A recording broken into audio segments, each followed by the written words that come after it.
Tonight on the Cooligans, we save the nation with our hot political takes. We also talk about the royal wedding, a second royal wedding coming out of the Orlando Pride, and a lot more today. That's right. Plus, we talked to Brad Evans, who used to play for the Seattle Sounders, and now he's a brand ambassador. We talked to him about whether that's actually a real title. We talked to him about how he embarrassed Christian on another soccer pitch. I love it every time. And we talk about a lot more, including Jordan Moore's drama, that and more, today on the Cooligans!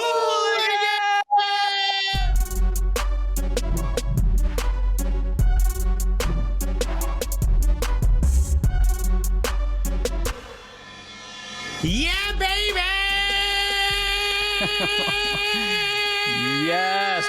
Come on. Let's go. We got to scream. We need it. We got to get our fear and anxiety out of our system. And that's why people tune into this show, because they need a little break from their insurrection diet. You know what I'm saying? Yeah, well, Christian is doing his morning mantra into the show as opposed to into a mirror. You know? Look, we need Taylor Twelman to be like, what are we doing?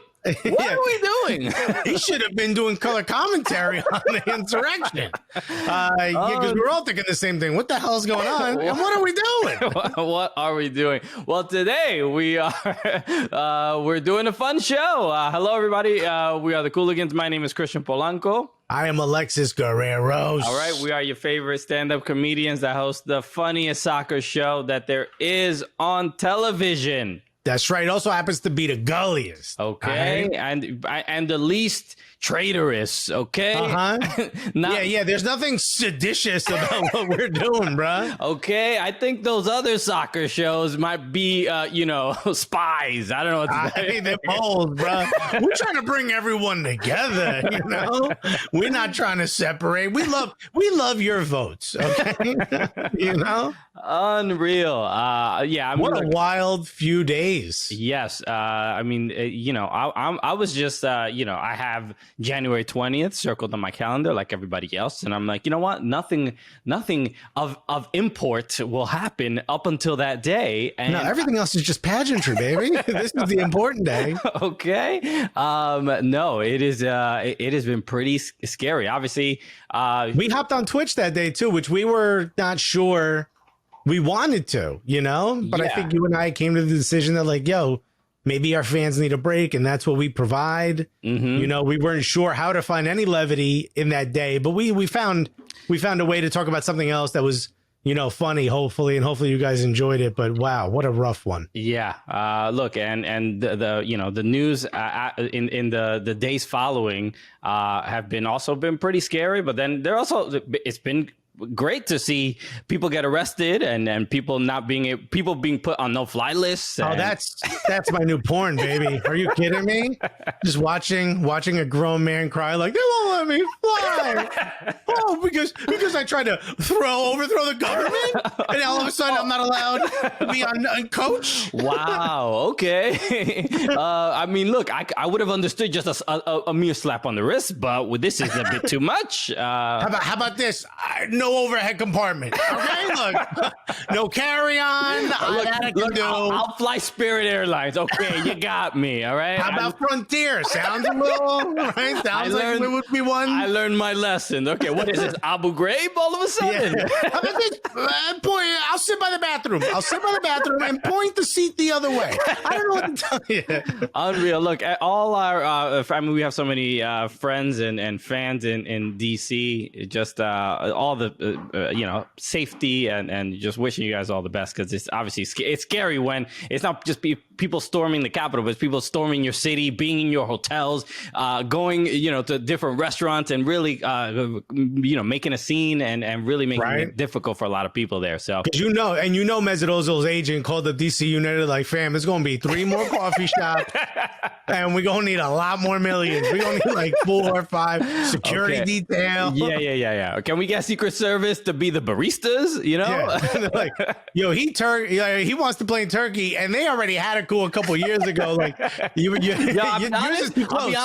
I'll be honest. This ain't cool. I'll be honest, right?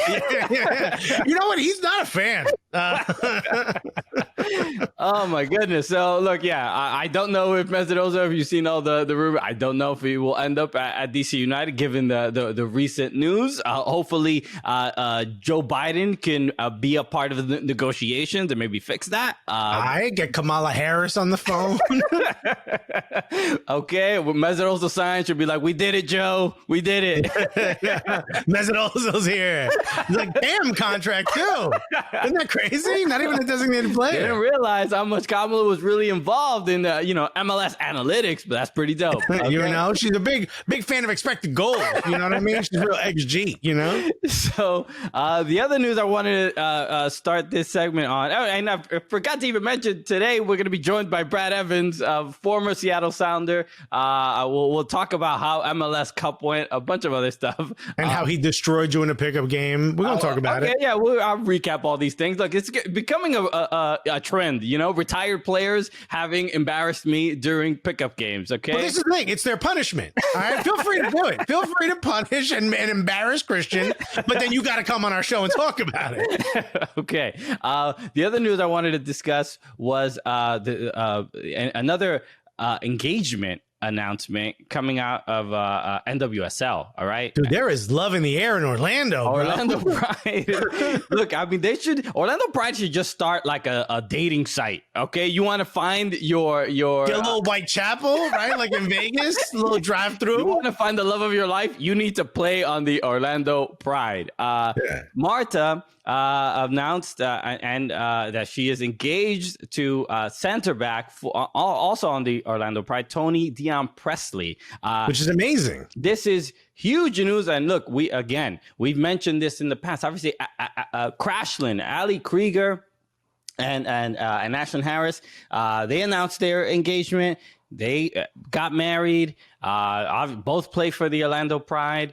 And you know, there were issues with our invitation to the wedding. Okay. And now it's just got lost in the mail. We respect it. We get it. And now there is another royal wedding with Marta and Tony. So now, I mean, it's really a simple conversation. You know, when Marta is talking to Ali, like, hey, who should we invite? You know, this is the time to make amends. To we would say obrigado if you invited us. Okay, and to fix the oversight of you know, missing us missing that wedding. And I think this will be a good thing for for Ali and Ashlyn to Could you imagine how lit we would get off these caipirinhas? You know what I mean? Eating all from the feijoada fountain they're gonna have. I'm telling you, Marta, you need us there, bro. I mean, really, there's so much we can provide. Okay. Okay. Come on. But it's not just this wedding. We got a lot more coming up, especially Brad Evans. Stay tuned. Come back after this.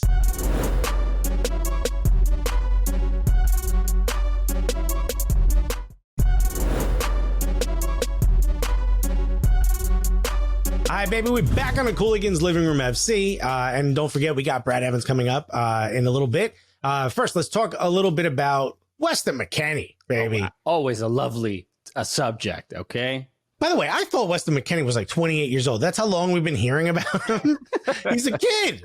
He is a child. He's a phenom at this point.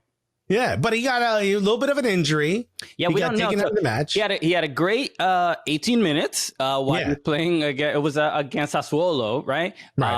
Juve. They won this game. It was a great game, by the way.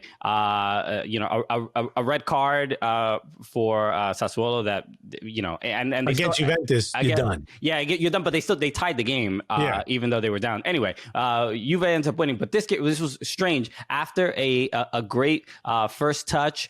And back heel, Weston McKennie gets subbed off, and he looked a little upset.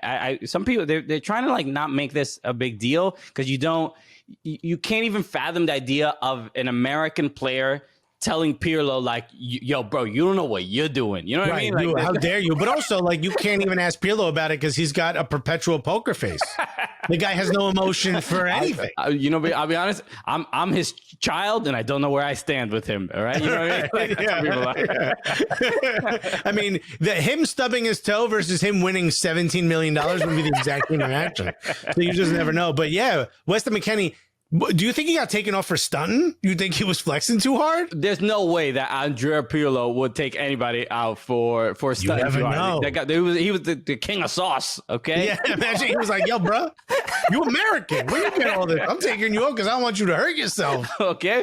Being this swaggy right here. You get my sauce recipe? This is scaring me, you know? That's right. We're saying sauce, not gravy for everyone listening to this because it's sauce. But also, you know, he's from Schalke. Obviously, and Schalke just got what I think their first win in 25 years. It seems everyone's celebrating. Yeah, put the banner up in the rafters.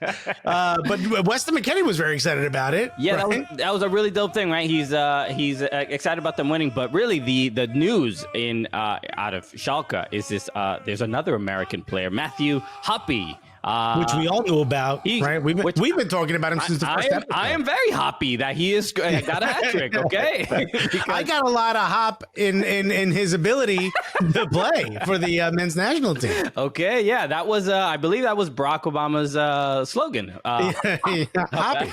Yeah. It's what I don't like in beer, but what I love in my players. You know what I mean?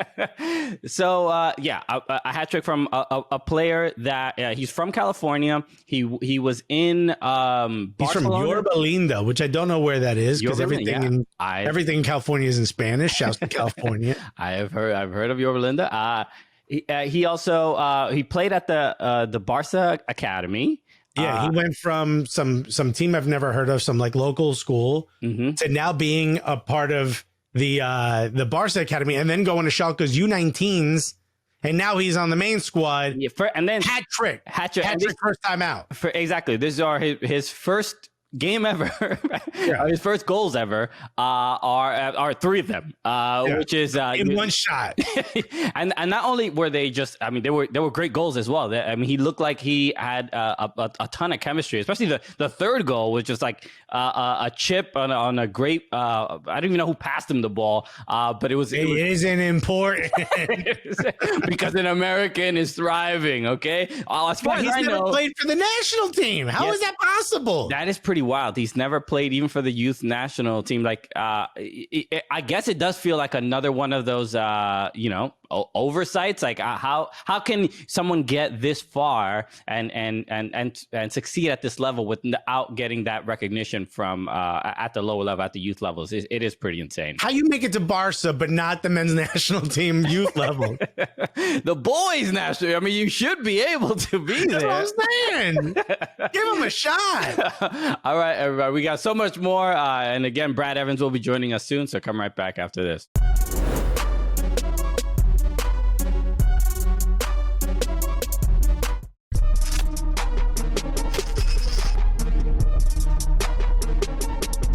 Thursday night football. That's right. So NFL bounced and MLS was like, we'll take that spot. You know what I mean? Yeah. There's going to be a lot of people that weren't aware that the game was moved and are going to turn on. I'm like, I'm ready for my Thursday night football. Got a big plate of nachos. And only Southern people watch football. Yeah. That's why I'm talking like that. Oh, was that a Southern accent? Okay.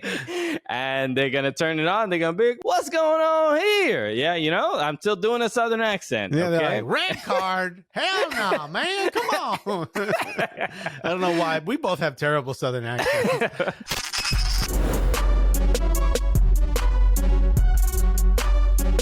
All right, welcome back to the Cooligans Living Room FC. And remember, we have Brad Evans coming up right after this, so make sure to stick around. All right, Alexis, you're wearing the shirt, and I have Nork related news. I know, right? On the day I decided to wear this shirt, shouts to the Nork Project. How dare you embarrass me?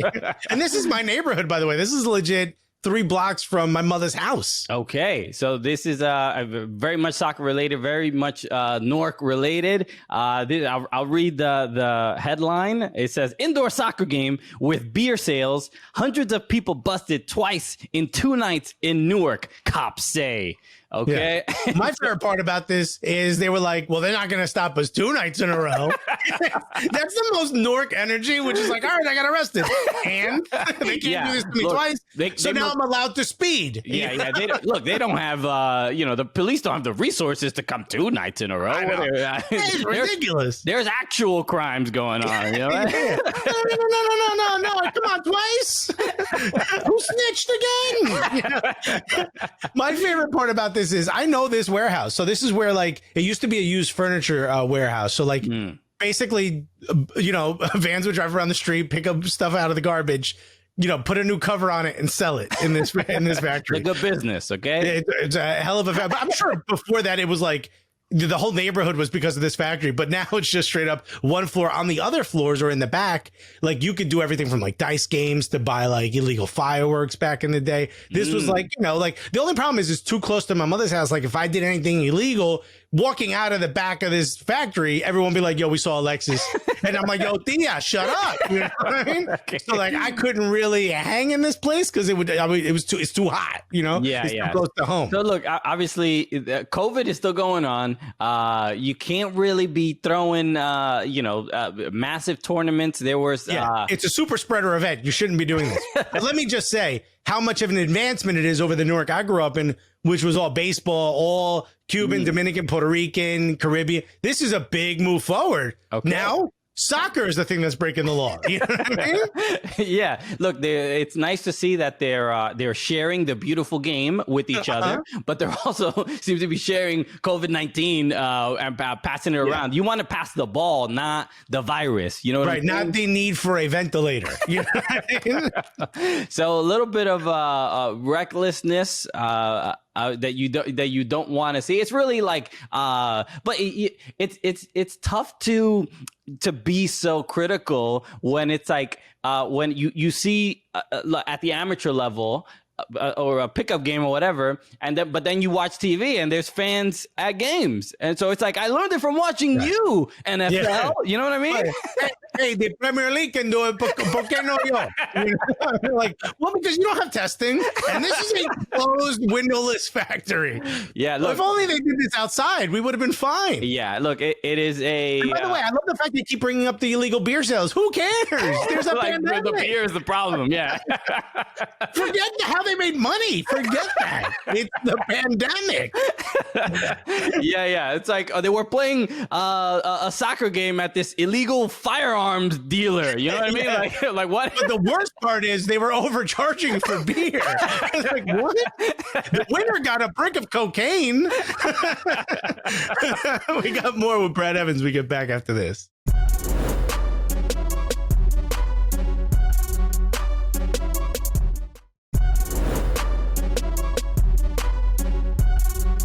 Hi, baby. We're back on the Cooligans Living Room FC, and finally, our guest is here. Christian, I'm excited about this.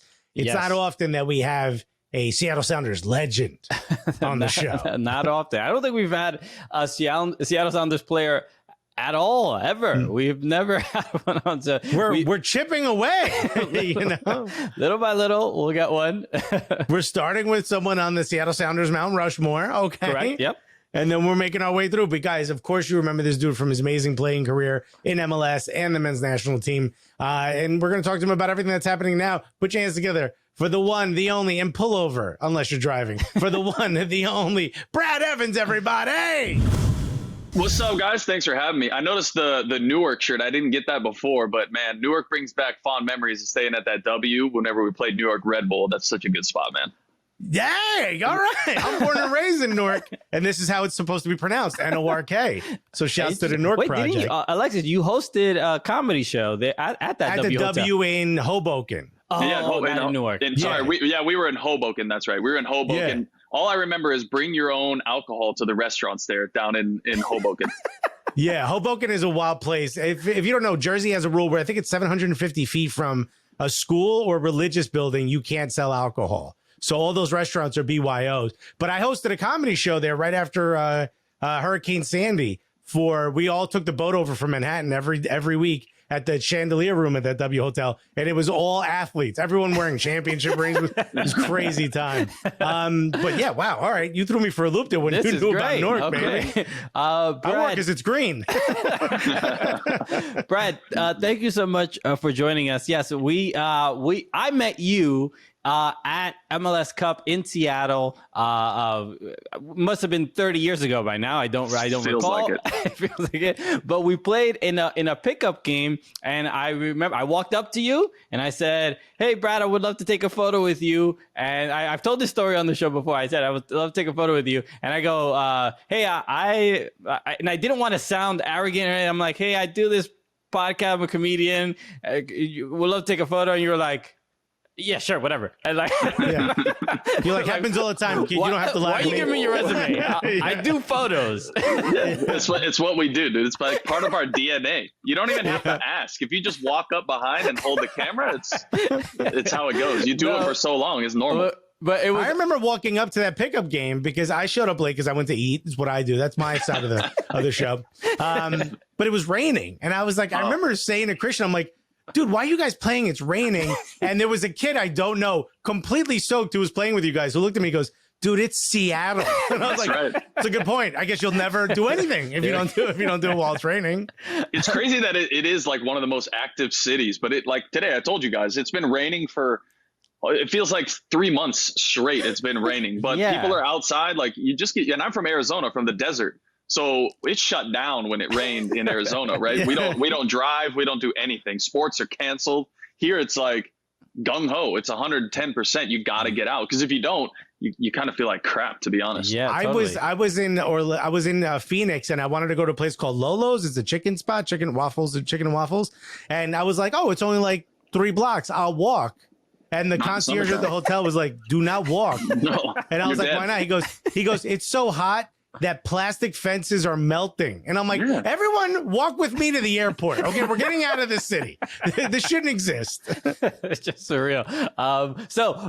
Brad, I think we should start with pretty much. Look, let's be 100% honest, because we keep it 100 with our viewers and listeners. I had reached out to you. I said, "Brad, I would love to have you on the show." I think after MLS Cup, we want someone recapping MLS Cup. Look, Columbus Crew, they got a bunch of COVID cases. There's no way they're winning this game. You better be ready and on deck. And it was not what happened. Bro, I never got the text. No, we avoided you. That was it. We thought it was going to be Schmetzer time. What happened? Dude, they just got annihilated in that game. And it's one of those things where I don't know if it was overconfidence. Sometimes when you go into a really tough situation and you see, hey, like a Robbie Keane is out, a Donovan's out, you're licking your chops. But then the guys that step in at that time with LA were like Zardes, Alan Gordon, and these guys are still battlers. Those guys aren't chumps, right, at the time. And they still perform. And I think that same exact thing happened with Columbus. You hear 2-3 days out that, hey, these 2 top players are missing. And I think we were all licking our chops as fans and saying, hey, this is it, right? We got a good team. We had a good run. And these guys are missing these 2 players. And then you get shell shocked. And from minute 1, you could just see that Columbus was on a different level that day. And Seattle just didn't have a response. There was a little fire that came out at the start of the second half from the Sounders, but still, it just wasn't enough. And honestly, it looked like a routine day at the office for Columbus. But that was tough for me because I used to play in Columbus. I won a championship there in 2008. You were drafted by Columbus. Yeah, I was drafted there by Ziggy in 2007. So I have a rapport with that city. And anytime you're a champion, you always have that connection. But, then coming to Seattle, being here for close to 10 years, it just felt a little bit different to me. But happy to see Columbus win, obviously a team that I spent some time with, but more disappointed for the guys here in Rave Green.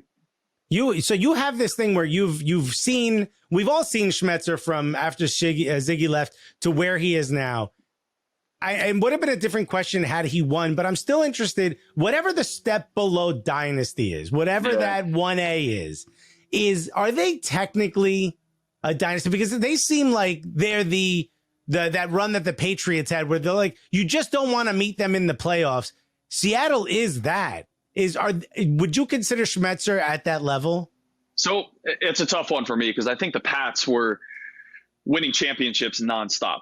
And that's what I think separates these dynasties. You look at, the Lakers, even the Heat for a time there. I think that was a dynasty that they had going. And I don't think that the Sounders are at that point. They are an elite team that have, I think it's the second longest playoff streak in all major sports combined. I think only the Penguins have a longer one with the NHL.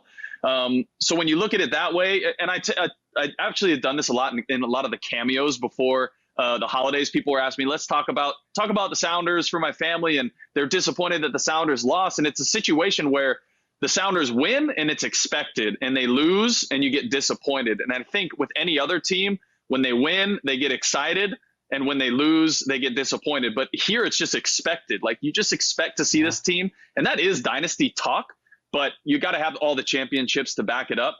And I don't think it's a dynasty technically, but it's a hell of a good team, man. Yeah, I was saying this, when leading up to the MLS Cup final, where I was saying, like, because of the circumstances with Columbus and big players being out, Seattle was in a really tough position as far as like what the story and what the narrative was going to be, because if they won, it would have been, Columbus didn't have the best players. If they lost, it would be, oh my God, how in the world could they have lost? So I think having that mindset going into the game might have had some sort of effect.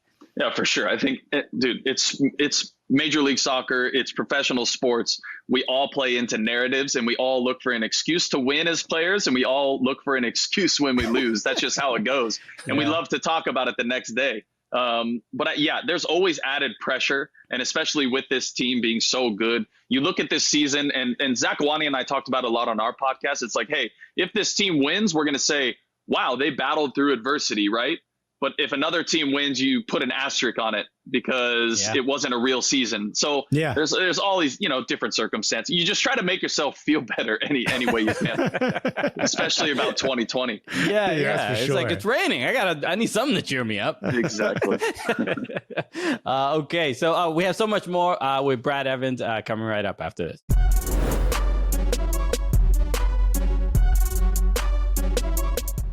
Hey, what's up, everybody? I am Jillian Sakovitz. And I'm Susanna Collins. And we got gully with the Cooligans.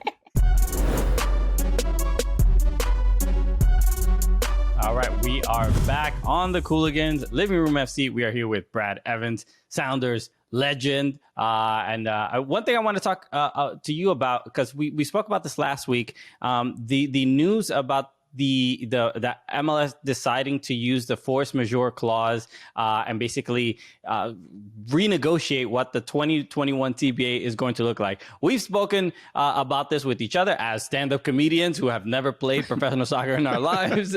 So our takes and no one cares about that take. Our takes might be a little bit different, but seeing this as a former player, and I know, I'm sure you've spoken to plenty of players that were that dealt with the negotiations before the MLS's back tournament. What does this look like or feel like? What can we expect from 2021? Yeah, look, I was on the executive committee for Major League Soccer players when it came to negotiating in, I think it was 2014. So I spent, time in the boardroom with, the leaders of MLS and swapping proposals. And that was probably the most stressful time of my career, like no joke. I've never been that overwhelmed with a big decision, because you are one person making a decision for your whole team while you're voting on a few things, right? So I get to make a couple phone calls to the guys like, hey, they're offering this and they're offering that, and my team has an opinion, but then there could be 20 plus other teams that have a completely different opinion. So we all got to try and get in the same page, and that's my responsibility as a player. And I'm telling you guys, it was brutal. So the fact that doesn't sound stressful at all. By the way. Bro, it's crazy. I was like, I deal with stress pretty well, right? I can play in front of thousands of people all the time and perform for my contract and all that. But this put me on a different planet. Anyways, so I can't imagine these guys, negotiating this year, and then, those negotiations stalling, and then adding in that force majeure. Right when that happened, I knew that these owners were going to take advantage of that at any cost, because that's what these guys do. They look for any out, and of course they have a business to run, and when you have a business, you're going to look for every little loophole that you can, right? You're going to look for every tax write-off that you can get, anything to save you that coin. And that's what they've done now. And I think that the players wanted to play so bad that they said, yeah, let's put that in there because we think that the pandemic will be over at this time. But now everything starts over again. And these guys are in for a battle. And I hope that the players hold firm here because from what I've seen, these owners are still making money. It's not like they don't have stock in Amazon and, all these massive companies. So I think they're doing okay. So I hope that the players stand firm this time. This will be a big negotiation for them, and how this kind of plays out. I don't know. I think you'll still see a 2021 season, but it'll hopefully have more concessions, from the owners that the players can not take advantage of, but that they can rightly deserve to be that top tier sports team in the U.S. Yeah. Now, were you not part of the negotiations, or you were part of it in 2015 during that? 2015. That's right. 2015 was it. I thought it was 2014, but yeah, 2015 was that one where we sat in a room and we heard on our end that it was like really close to a strike. Really close. Yeah. You're sitting in the room and they came in and gave us an offer, and everyone voted. Everyone had to be majority vote. And it was missed by one vote because we were like, nah, I think some of us were like, no, they'll give us one more offer. I think they'll give us one more offer. And it ended up going back, and they gave us another offer, and we all agreed on it. But I'm telling you, they were like Kansas City guys. They were like, no, we are not accepting anything by any means. This is it for us. We're digging in our heels. And it was pretty contentious in the room itself. I mean, guys were not talking to each other, that had been friends before, played on the national team. It still left a sour taste in my mouth from some guys that were in the room that were just like not willing to negotiate at all, that just wanted to, for lack of a better term, screw the league. And I just always think that there is a next offer, because ultimately these guys make money when we're playing in the stadium and there's fans there. So whether that comes in 3 months or 6 months, there's got to be something there for the players to be had. It's interesting because it almost you don't even think of how contentious it must be amongst your teammates and your peers and other players. Because does it carry over in the actual games where it's like you get a really rough tackle and it's like, how'd you vote yes on that proposal? Remember that 6 months ago? yeah, years ago. Yeah. Nah, I don't think it carries over. I mean, when you go to do the handshakes before the game, you always have these preconceived notions about a player, and if they've done you wrong in the past, you're always going to be like, oh, this guy's a bitch, no matter what. Yeah. And that's just how it goes, because you get to know that player, you watch him in all of his other games, antics. But there are a lot of guys in this league that started out on I started out on minimum, right? It wasn't even league minimum; it was developmental contract. So $11,000 a year is what I was making my first year in the league. So in the beginning, I was like, screw this league. Like, I can just go work somewhere else, And then, you slowly build up, and I got to a certain place where I was comfortable and I was making a good wage. But a lot of guys didn't get to that point, and they always felt slighted. And so they were always like, no, I want more from the league. If they're giving this guy more, I want more. So you have to look at the entire roster and say, yeah, you would like to think that everyone's on the same page with the right information. But there's always going to be those guys, and it typically comes from American guys who have been in the league for a long time that didn't make as much money as they thought they should, or didn't make as much money as a guy from Europe coming in, or South America. And that's a tough pill for guys to swallow. And I understand that. But we all don't get paid if we don't play. So we got to find a happy medium. Yeah. Wow. How do you think that that is now as you've gone through your career and in the later years where those imbalances with salaries got a little bit better? I mean, but there's still some instances where like depending on what city you live in, you could be on the minimum, but you're also living really like it's a tough it's a tough living situation. But how do you think overall that feeling is, especially with the American player not feeling as inferior?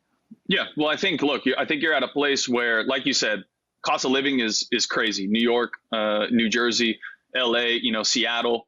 These are all places where it's exorbitant. So I went to Kansas City to play for a year, and guys that are making minimum there, they're chilling, right? They do a little coaching on the side. They're making some cash. They're making $70,000 a year. Like, you could potentially buy a house after a year or two if you're smart, right? But it took me 4 years or 5 years to make 70 grand. And so living in Seattle, that was tough, right? You're just penny pinching, you're saving. But then now I think the league is at a point where you're starting to see that gap kind of get smaller and smaller.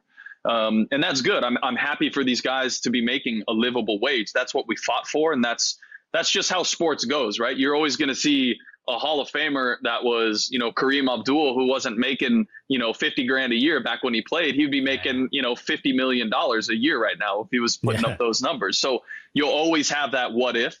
But at the end of the day, you're part of something that you love to do.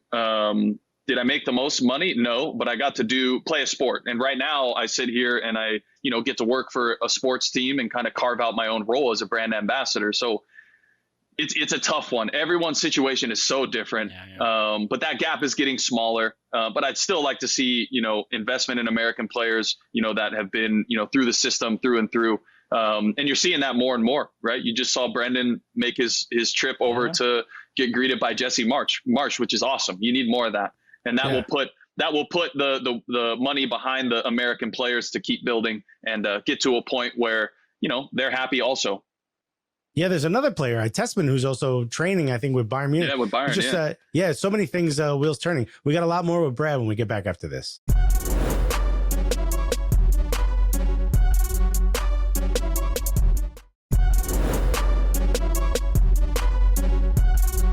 All right, baby, we're back on the Cooligans Living Room FC, and we're still here with Brad Evans. Really sort of understanding where your career is. You're like you were in that sort of like what I would like a lot of people consider the turn, right?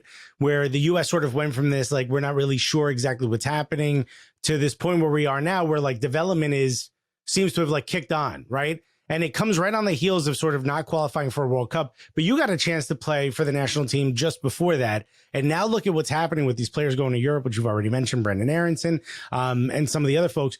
What are your thoughts on this camp coming up and where the U.S. stands as a national team? Because it seems like we don't have a lot of MLS players at the moment, if you think of like the real true senior team, but the level is increased quite significantly and everyone's pretty young. Yeah, it's an interesting time. When I look back on my kind of heyday with the national team, I remember it being a bunch of men out there. Like, it was the Clint Dempsey kind of on his last hurrah in Europe. It was Michael Bradley, Jeff Cameron, DeMarcus Beasley was in the back. Beasler was having his heyday. Tim Howard was in the net. And it was a bunch of men that were in their late 20s, early 30s that had kind of been tried and true and tested, whether that was internationally or in MLS. So it kind of had a different vibe. Like, that's why that team was so successful, even with Jurgen as a coach. I know that Jurgen doesn't get, I loved having Jurgen because he gave me the freedom to do what I wanted, right? He was always super positive, and he gave me ultimately gave me a great opportunity. But he didn't really have to coach these guys all that much because they had been through it all, right? If you know how to play, you know how to play. And that's kind of how those trainings were. There wasn't too much tactics. He kind of gave the reins to the team and said, hey, whatever you smell in a game is how you need to play today. And that was kind of cool. But now you kind of flip it. And after that run, it was a bunch of youngsters now who aren't really tried and true all that much. A couple of the guys have had maybe 1 or 2 years where they've been, playing at an elite level. But it's a bunch of young guys who are hungry, who are now breaking into their European teams. And it just has a way different vibe. It has more of a worldly soccer vibe to me. I don't know. That's kind of hard to explain, but it doesn't seem like the typical American strong player who's going to run faster than you. It's a really technical group. And I think that this January camp provides an opportunity for a lot of guys that are kind of on the fringe. That's what it was for us. It was fringe guys in Major League Soccer and the Nordic teams who kind of came in and said, hey, I can prove it on a daily basis. Like a guy like Graham Zusi, DeAndre, Jordan Morris got his first sniff. Christian Roldan too, probably broke in because of a January camp. And it is an opportunity. Some call it Camp Cupcake, but at the end of the day, these are American players who are ultimately going to be either off the bench, maybe 1 or 2 will start for the team, but mostly off the bench guys that are all fighting for a spot to go to a World Cup, which is the ultimate honor. Yeah. And Camp Cupcake, where did that name come from? Do you know? I don't know, man. That was back in the day. It got coined Camp Cupcake because it was a bunch of players that nobody had ever heard of. The games didn't mean anything. It wasn't really a FIFA mandated date. Yeah. So they said, hey, it's Camp Cupcake. But you look at the guys that I'd want to be a part of, if I can be completely honest with you. Yeah. It's cupcakes after every match. Let's go. Today I want vanilla with chocolate frosting. Like, I don't think you know what you're in for, Alexis. But you mentioned this worldly view. It does feel a little bit like your friend who went on vacation in Europe for the first time and they came back dressing different, asking for prosciutto at breakfast. You're like, you need to relax, buddy. You're from Queens. Hilario Baldwin. All right? Well, I don't know why you're suddenly changing. We know where you from, my G. I bet you that's what happens with Christian. He spent a little time in Germany and now England. He comes back with a little bit of an accent, and all of his boys in Pennsylvania just crush him, I bet. When he's like, back. Oh, this beer is too cold. And you're like, get out. Right? You need to get out. He's got facial hair. Yeah. There is something cool about, just week to week seeing like, Serginho Dest getting assists for Barcelona, and obviously Christian Pulisic at Chelsea. One thing I'm glad we have a Seattle Sounders representative here, because a couple years ago we were some of the people barking, especially Alexis, about Jordan Morris's decision to not go to Werder Bremen and stay and sign for the Seattle Sounders. And Alexis, outrightly, he was like, "This is a bad decision. This is bad for the U.S. men's national team. This is bad from a bird's eye view. From a bird's eye view. From 30,000 feet. I don't know Jordan. You know what I mean? He wasn't saying he was a terrible person, but in 5 years ago is different from where we are right now, where it did very much feel like, he was missing out on a huge opportunity to improve the American player, right? And be a representative because he was playing so well. What did... Obviously, you played with him, a lot better than we do. What was that decision like? Because even, Jermaine Jones... What did you text him? Jermaine Jones was one of the ones that was like, hey, he made the wrong decision, you should go, and all this other stuff. So it must have been a difficult decision for him. Yeah, Jermaine and I don't really see things eye to eye on just about anything. So it doesn't surprise me that he, said those things. I know Jordan. He's been in the locker room from when he was probably 16, right? And then with the national team, he was training with us in a pre-World Cup camp down at Stanford and showing really well. But to know Jordan as a person, there was never a doubt that he was going to stay here in Seattle. From my perspective, that's just the type of person he is. He was not mentally ready to make that step, and it's not for everyone, right? Of course, we look at Serginho Dest doing great things. We look at, Pulisic. We look at a number of guys in Europe right now that are doing great things. But there's also a number of guys that go over there and don't succeed, and that crushes their careers. So I think Jordan made the right decision in staying because he's now produced here. And now he's still young enough that he has the opportunity to go to Europe. And if that opportunity arises, and it has to be the right fit for a person like that. There's a number of guys like Jermaine where I think soccer was the end all be all for Jermaine, and he would have gone to Afghanistan to play. He would have gone to the middle of Australia to play. If there was a ball there and there was an opportunity, he was going. But that's not the way that a lot of players are, right? They get like Landon Donovan. The dude lived 3 blocks from Manhattan Beach in a sick house, and he was making the coin, and he was doing really well, and still going to World Cups and killing it. Like, why would I leave? I know that the opportunity is there, but I feel like I'm a good enough player and I'm doing my business where I want to be. I'm in my hometown. Why leave? I'm comfortable. I'm happy. I got my family. I got everything here that I need. So I think he thinks a little bit beyond soccer than, a guy like Jermaine does. I think Jermaine is soccer 110% of the time. Okay. Yeah. I think, it's funny when you look at it, it felt like the tide was starting to turn for the perception of the American player. And that was sort of a slowdown of the momentum. But all of that has changed in the last 5 years. You've got Weston McKennie, everything's changed. Is Jordan really thinking about me and the USMNT fan who wants to see because Jordan wasn't a member of the WhatsApp groups that I am with people from Europe. And if he was, maybe he would have gone to make it easier for me. And I think at that time, and even during my time, I could go to Europe and make $300,000. Or you could stay in MLS and make a comparable salary. But before, guys were making, $50,000 and they could go to Europe and make, $250,000, $300,000. So they were like, oh, that's the big opportunity. Well, now that salaries have gotten, not equal to, but, pretty close to like a minimum contract over there. They're like, well, I don't want to uproot my family and go to some country and city in the middle of nowhere. I might as well stay here and grind and see what happens, because I can do just as much. Of course. Yeah. Look, it led to a lot of debate on Twitter, and Jermaine giving his take definitely did not help with the vitriol and sort of the debate that happened on there. But I'm happy for Jordan Morris, and like he proved us all wrong without a doubt. I mean, he's been nothing but successful, and he is such a key part of such an incredible team in the Sounders. So it worked out well. All right. We have more with Brad Evans after this. Come right back.